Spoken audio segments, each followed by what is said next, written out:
Voilà, bonjour Emmanuel Juste Duit. Bonjour Jean-Guillaume. Je suis ravi de faire cette vidéo avec toi afin que tu nous présentes un peu la pensée, les idées que tu développes et puis surtout peut-être commencer par ce qui t'a animé à écrire tous tes livres. Alors, ce qui m'a animé à écrire mes livres, c'est cette impression de quantité d'informations auxquelles chacun d'entre nous se trouve confronté, que j'ai ressenti très tôt. Il suffit d'aller dans une FNAC et on voit 5 ou 3 étages de livres. On va juste à un rayon comme les rayons sciences humaines, politique, religion. On voit déjà des salles entières avec des milliers, voire parfois des dizaines de milliers d'ouvrages. Et ça, cette profusion d'informations m'a frappé. Et ce qui m'a frappé, c'est que c'est quelque chose d'évident, que tout le monde est confronté. Je veux dire, c'est une expérience très commune. Je veux dire, entrer dans une grande librairie aujourd'hui et voir tous ces disques, tous ces livres, chacun d'entre nous fait cette expérience, mais on n'en tire peut-être pas les conséquences. Qu'est-ce que ça veut dire? Que veut dire ce fait? Que signifie ça? Parce que derrière chaque livre, ou derrière maintenant chaque site internet, il y a des acteurs. Surtout quand c'est des livres en sciences politiques, des livres en religion, ça veut dire qu'il y a des mouvements religieux, des mouvements politiques, des mouvements associatifs, des mouvements de pensée, qui chacun disent autre chose. Ou des mouvements psy, par exemple. Si on va au rayon psychothérapie, on va voir le cri primal, dans les années 70, on va voir des centaines de livres qui proposent des centaines de méthodes. Et donc ça veut dire que chaque livre représente un courant de pensée qui tire dans un sens différent, qui a des idées différentes, qui propose des expériences, Qu'est-ce qu'on fait de cette masse à la fois d'informations, d'expériences, de vision du monde? Est-ce qu'on peut continuer à avancer dans son coin, être sûr de sa façon de voir les choses, ou de sa pratique, ou de son action si on est un politique, ou de sa foi si on est un religieux, alors qu'il y a autant de mouvements, de visions du monde différentes qui coexistent? Qu'est-ce qu'on fait des autres? Qu'est-ce qu'on fait quand on vit dans ce monde, quand on veut avoir une vision du monde, des autres visions du monde? Est-ce qu'on les ignore? Est-ce qu'on essaie de dialoguer avec elles? Est-ce qu'on essaie de les connaître? Est-ce qu'on peut les connaître? Il y en a tellement. Est-ce qu'il y en a tellement que ça? Qu'est-ce qu'on fait de toute cette complexité? C'est un peu... c'est pour ça que ça m'a intéressé. Edgar Morin parle de la complexité. Moi, je parle du foisonnement. C'est des aspects assez proches. Maintenant, le problème, c'est que la complexité, aujourd'hui, est devenue en quelque sorte une mauvaise complexité. C'est-à-dire, c'est une complexité qui nous paralyse. Internet, on est devant des dizaines de milliers de sites. Un cerveau humain ne peut pas traiter des dizaines de milliers de sites. Même quand on s'intéresse à un sujet limité, on a déjà des centaines de sites qui en parlent. On a plein de revues, des revues spécialisées. Donc, à part les domaines où on va être vraiment un spécialiste pointu, peut-être par sa profession, je sais pas, un médecin spécialiste du cerveau en neurosciences, et encore d'une partie des neurosciences pourra peut-être être à même de savoir à peu près ce qui se passe dans son domaine de recherche. Mais à part ça, à part ça, ça veut dire qu'on ne connaît rien. Qu'est-ce que ça veut dire? Comment le citoyen va se déterminer? Donc, si tu veux, tout ce problème à la fois de cette masse d'informations et de l'utilisation de cette masse d'informations, la hiérarchisation, l'organisation de cette masse d'informations m'a intéressé depuis très tôt. Et les questions que je me suis posées, c'est...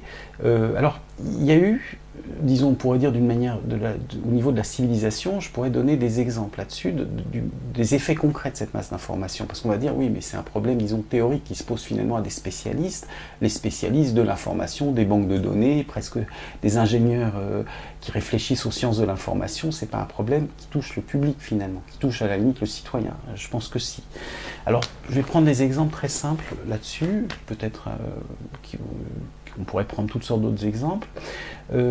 Dans les années, jusqu'à peut-être aux années 60-70 du siècle dernier, un individu qui se posait des questions existentielles, des questions peut-être métaphysiques, disons, sur le sens de l'existence, finalement, il y avait deux grandes options en Europe occidentale. Soit il était catholique, s'il était dans les pays catholiques, soit protestant, soit athée. Finalement, s'il n'était pas catholique, il était athée, et s'il était athée, il n'était pas catholique. C'était quand même un choix. Le choix, disons, sur la vision ultime de l'existence, elle se résumait en gros à deux choses. Aujourd'hui, qu'est-ce qu'il en est? Je veux dire que l'individu, la personne qui naît aujourd'hui, confrontée au monde actuel, Bien sûr qu'il peut être catholique ou athée, mais il peut aussi, pourquoi pas, être bouddhiste. Bouddhiste, c'est ambigu, c'est ni vraiment athée, ni vraiment catholique, on ne peut pas dire, c'est encore une autre voie. Il peut être hindouiste, comme dans les années 70, ça a commencé la mode de l'hindouisme, beaucoup de gens, beaucoup de jeunes se sentaient en affinité avec l'hindouisme, croyant des choses, des gourous indiens, etc. Il peut être musulman, puisqu'on en parle beaucoup aujourd'hui, c'est un choix existentiel qui est ouvert maintenant, alors que je ne pense pas que dans les années 50, il y avait quelques intellectuels, quelques érudits qui s'intéressaient à l'islam, certains se sont convertis, il y a eu un grand intérêt à l'époque, il faudrait retrouver, dans une visée d'ailleurs assez différente de la visée qu'on a aujourd'hui. Bon, mais c'était pas un choix ouvert à la majorité des personnes, même dans des villes. Il peut être, je sais pas, il peut même se tourner vers des choses complètement autres, le chamanisme, même les sectes, les différents mouvements religieux qui ont leur petite vague dans les années 80, maintenant on en est un peu revenu. Mais donc, ça veut dire que l'individu, il est soumis à beaucoup plus de choix. Donc, s'il veut être sérieux, s'il veut vraiment se poser la question quelle est la vérité, quel est le sens de la vie, ça devient compliqué. S'il est vraiment sérieux, ça veut dire qu'il devrait, à la limite, s'il était conséquent, faire une vraie recherche. Et une vraie recherche sur soi, c'est pas simplement donc justement aller voir les athées, les catholiques et les protestants, et pourquoi pas les orthodoxes par exemple, qui ont une vision, qui sont chrétiens mais qui ont une vision encore complètement différente. Aujourd'hui c'est possible, les orthodoxes, on les connaissait pas, on les voyait pas tellement, bon, on les voit pas encore beaucoup, mais on sait que ça existe, et on est obligé, même si on est chrétien, déjà si on est chrétien, on n'a plus que les catholiques, les protestants, on a les évangéliques, les orthodoxes, les adventistes du 7e jour, les témoins de Jéhovah, déjà rien que si on a déjà un certain choix existentiel ou une certaine foi, pourquoi la vivre sous telle ou telle modalité? Ça devient déjà très compliqué. J'ai pris l'exemple des religions parce que je pense que la question religieuse est très importante aujourd'hui, mais je peux prendre l'exemple des psychothérapies. À une époque, on parlait que de Freud et de Lacan. Aujourd'hui, il y a eu un éclatement. Je me souviens d'avoir eu un livre qui recensait à peu près 100 écoles différentes de psychothérapie. Bon, ça allait de l'art-thérapie au psychodrame de Moreno, aux thérapies existentielles très intéressantes, enfin, à des méthodes et à des approches totalement différentes, c'est-à-dire des centaines. Qu'est-ce qu'on fait? Quelqu'un qui s'intéresse aux thérapies, bon, il peut aller chez son psychanalyste, mais à la limite, il a beaucoup d'autres possibilités. Pourquoi il irait chez son psychanalyste? Pourquoi pas voir d'autres choses? Bon, alors, c'est pareil dans le domaine politique. Les clivages politiques pendant des décennies même récentes, c'était les communistes et en gros les libéraux. Ça pouvait se décliner, ou les démocrates sociaux et les libéraux. Bon, les clivages ont un peu évolué. Disons qu'après-guerre, il y avait vraiment un parti communiste fort, donc c'était en gros communiste qui avait 20-25% des voix quand même. Et puis droite, libérale ou démocratie chrétienne, ça faisait en gros 2 ou 3 partis, ou les gaullistes, bon, on avait peut-être 2 ou 3 choix possibles. Maintenant, après il y a eu un clivage, disons dans les années 90, altermondialistes libéraux, qui s'est un peu durci entre vraiment les partisans d'une société de consommation, de production, et les altermondialistes, si on peut dire. Et puis il y avait aussi les socialistes, mais qui étaient, comme ils ont renoncé au communisme et au marxisme, c'était finalement, on peut dire, des variations sur un peu plus d'accentuation sur le côté social, mais c'était pas un changement de modèle de société par rapport aux libéraux. Et donc il y avait, disons, 3 choix, mais après il y a eu l'écologie politique qui est arrivée sur le devant de la scène, qui fait un 4e choix.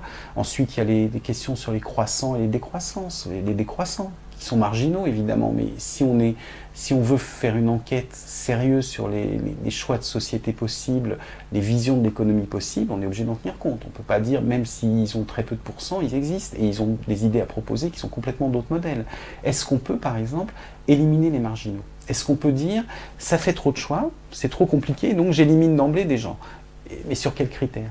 Pourquoi, par exemple, si je suis militant politique ou si je m'intéresse à la question politique, je n'irai voir que LR, les Républicains, le Parti Socialiste, les Verts et je sais pas, Le Pen? Pourquoi j'irai voir que ces 4 partis qui sont, disons, les 4 partis qui, pour l'instant, ont le plus de voix? Pourquoi je n'irais pas voir, je sais pas, des partis qui ont beaucoup moins de pourcents de voix? Après tout, les écologistes, ils avaient peut-être 1% de voix, et Le Pen d'ailleurs, ils avaient peut-être 1 ou 2% de voix il y a 20 ans, ils en ont 20 ou 30 maintenant, ou 15, enfin.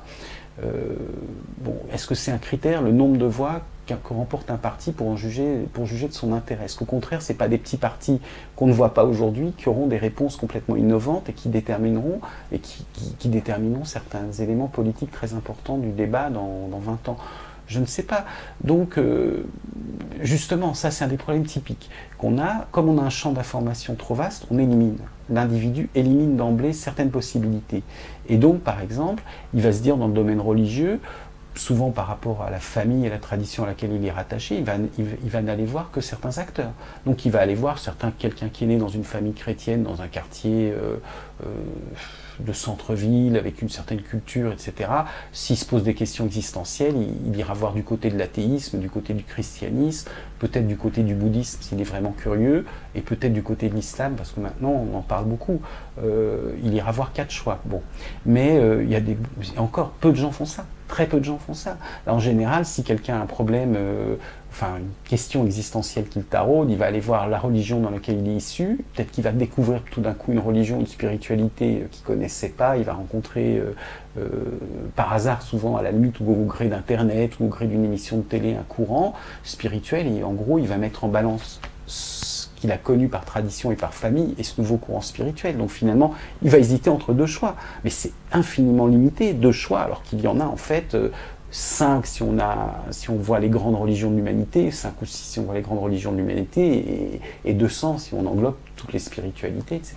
Donc, finalement, tu poses une question, c'est comment faire des choix, et est-ce qu'il y a une vérité possible à déterminer dans tous ces foisonnements, à la fois religieux, politiques, culturels? Je vais même pas là. Je vais déjà dans l'idée on est dans ce foisonnement, c'est notre situation existentielle. Déjà voir lucidement ce foisonnement, ce que très peu de gens font. Je dis simplement, on le refoule, on le dénie. On rentre dans une FNAC, on voit tous ces livres, mais en fait, on n'en tire pas les conséquences. On ne voit pas ce que ça représente, qu'est-ce qu'il y a derrière. On reste dans une sorte d'état où justement on a élaboré des stratégies de déni par rapport à ça. C'est-à-dire qu'on continue à vivre et agir comme si cette quantité de choix, mais c'est pas seulement de choix, d'actions qui vont dans toutes sortes de sens, de forces en présence, qui agissent dans toutes sortes de sens, de pensées, qui découpent le monde, qui organisent le monde, qui hiérarchisent le monde de toutes sortes de façons.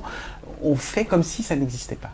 Et on a élaboré en fait 3 attitudes par rapport à ça, parce qu'on le ressent tous, mais on n'en prend pas conscience, on ne l'analyse pas, on ne le pense pas. Alors il y a des penseurs qui s'y sont intéressés, évidemment, je ne suis pas le seul tout d'un coup qui tombe du ciel et qui y pense. Alors bon, parmi ceux qui sont connus, si on peut dire, il y a Edgar Morin, donc toute la réflexion sur la complexité, à mon avis, procède de là. Edgar Morin, quand il parle de complexité, on pourrait intégrer, c'est évidemment, la complexité, c'est quoi? C'est aussi la masse des actions, des rétroactions. Quand on agit, finalement, notre action ne donne pas le résultat forcément qu'on avait prévu, puisqu'il y a toutes sortes d'interactions avec des tas de groupes, des tas d'autres actions qu'on ne connaît pas. Donc, c'est une façon d'aborder ce problème-là, évidemment. L'autre penseur qui m'a marqué, qui est moins connu actuellement en France, c'est Alvin Toffler, qui a écrit Le choc du futur, et il lui parlait de l'hyperchoix. Mais lui, il disait qu'en gros, pour lui, le cerveau humain ne peut traiter qu'un certain ensemble de choix ou de données, et donc pour continuer à fonctionner, si on peut dire, pour ne pas être parasité ou paralysé, on limite instinctivement, si on peut dire, la quantité de données qu'on doit traiter. Donc, mais Toffler s'intéressait beaucoup aux questions de consommation, donc il parlait du consommateur qui rentre par exemple dans un supermarché et qui est confronté à 50 marques de lessive. Son cerveau va devoir traiter l'information, même pour choisir simplement une lessive, des lessives plus ou moins polluantes, des lessives qui ont tel et tel parfum. Enfin, au lieu d'avoir une lessive et puis de se dire je rentre au marché, j'achète une lessive et je sors, j'ai devant moi 50 lessives. C'est idiot, mais ça fait de la surinformation, ça fait du bruit informationnel et ça fait de l'énergie à dépenser.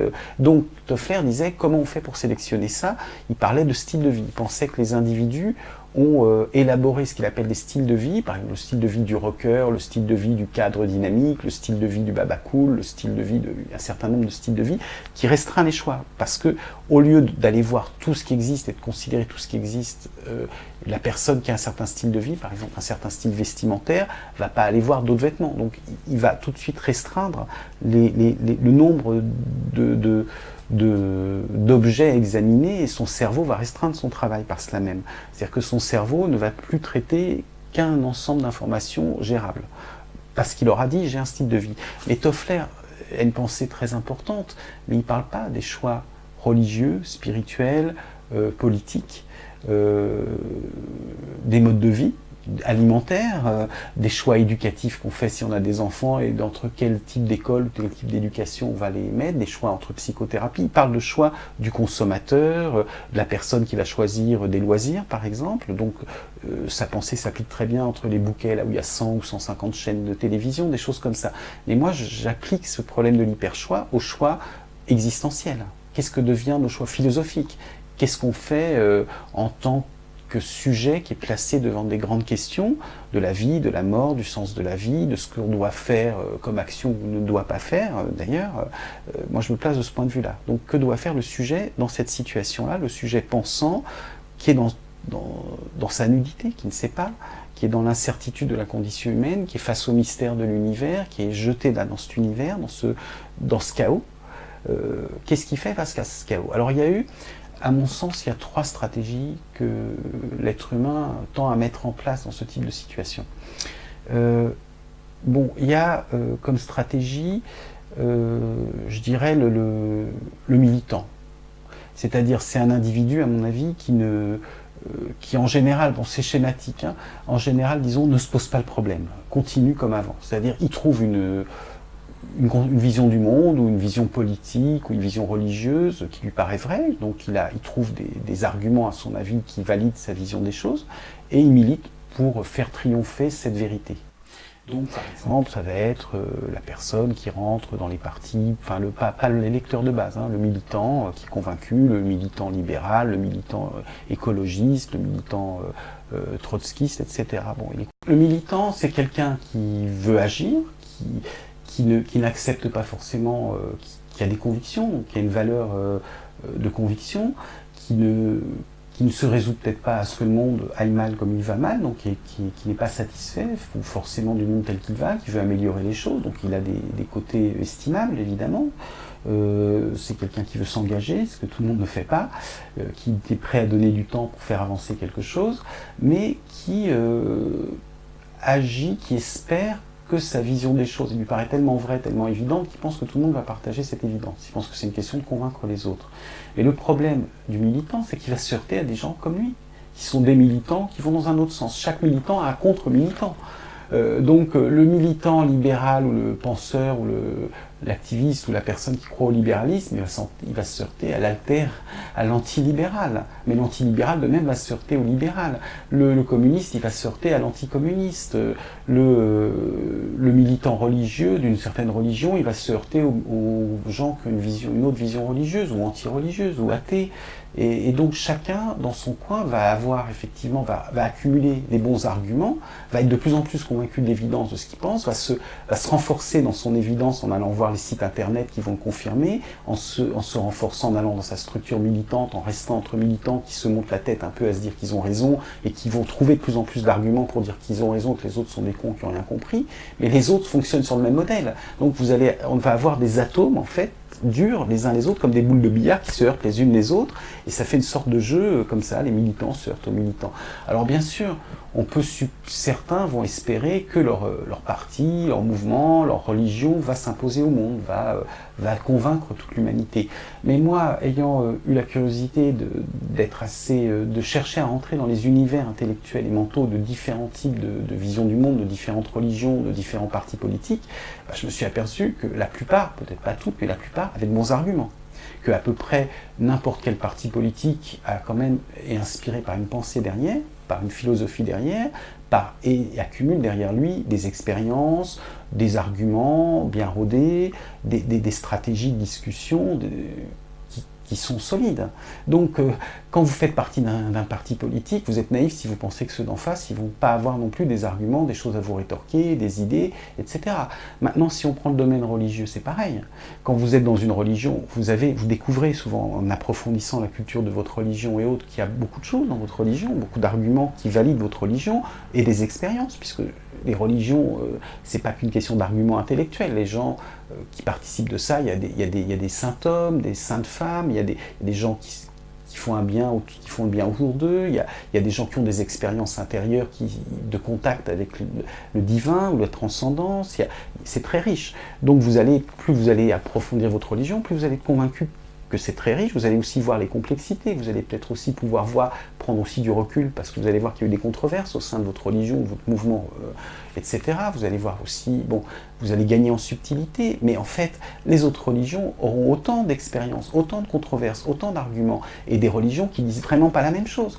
Dans le bouddhisme, vous allez avoir autant d'expériences spirituelles, d'actions peut-être pour l'autre, de choses, d'historiques, de controverses, d'argumentation, de recherche de ce qu'est l'univers, de ce qu'est l'être humain, de ce qu'est l'intérieur, que dans le christianisme. Pourtant, le christianisme et le bouddhisme, le christianisme dit qu'il y a un Dieu qui s'intéresse à l'être humain, le bouddhisme dit qu'il ne s'occupe pas de cette question. Donc c'est vraiment des options fondamentalement différentes. Si vous voulez, et ainsi de suite. À chaque fois, on pourrait décliner ça pour les thérapies. Des Freudiens ont beaucoup d'arguments, mais des gens qui sont pour des thérapies familiales, par exemple, ou comme l'école de Palo Alto à laquelle je me suis intéressé, ont beaucoup d'arguments, et c'est pas du tout la même vision ni de l'homme, ni de la thérapie, ni de ce qu'il faut faire. Alors on pourrait dire, et là on deviendrait relativiste, c'est l'autre stratégie, donc il y a des gens qui veulent plus être militants. Ils comprennent que si vous voulez essayer de convaincre, qu'on convaincra pas tout le monde, que le monde est trop complexe, et ils ont renoncé. On peut dire que le militant, c'est un peu une survivance. C'est une survivance des temps passés où on pouvait militer. De moins en moins de gens sont militants.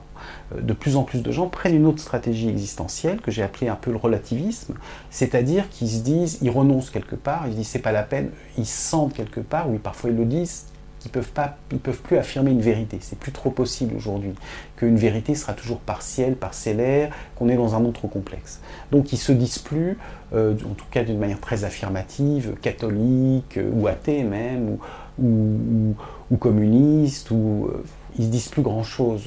Ils disent souvent qu'ils ont un vague humanisme, et puis ils disent à chacun sa vérité, quoi. Ils sont dans une sorte de renoncement. Ils ont intégré d'une certaine façon cette complexité, peut-être plus que les militants, je ne sais pas. Est-ce que c'est pas une tentative de les intégrer en eux-mêmes, d'être à la fois écolo ou plutôt dans une religion, de faire des mélanges religieux ou spirituels? Oui, ça peut tout à fait Essayer d'en faire la synthèse individuelle. Voilà, peut-être, ça va pas jusque-là, peut-être chez certains d'entre eux. Il y a certaines personnes qui cherchent à faire des synthèses, effectivement, à faire du syncrétisme, donc en prenant un peu ce qui leur paraît un peu bien partout.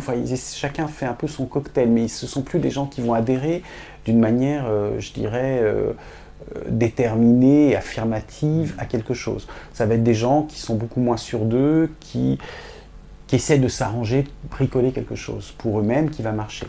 Donc ça, c'est une attitude, disons, a priori, plus en rapport avec celle de la complexité du monde, avec la diversité d'options auxquelles on est confronté, peut-être plus réaliste aussi, si on veut, plus adapté. Mais en même temps, ça n'a pas la noblesse du militant qui, quand même, essaye de changer les choses. Parce que le problème de cette attitude, c'est que c'est une attitude très individualiste, en général. C'est des gens qui, finalement, vivent avec essaient de se débrouiller dans la vie au quotidien comme tout le monde, mais n'ont plus tellement l'ambition de changer le monde, en quelque sorte. Donc c'est des gens qui s'accommodent du monde. Mais est-ce qu'on peut s'accommoder du monde ? Qui essayent, disons, d'améliorer les choses un peu dans leur quotidien, peut-être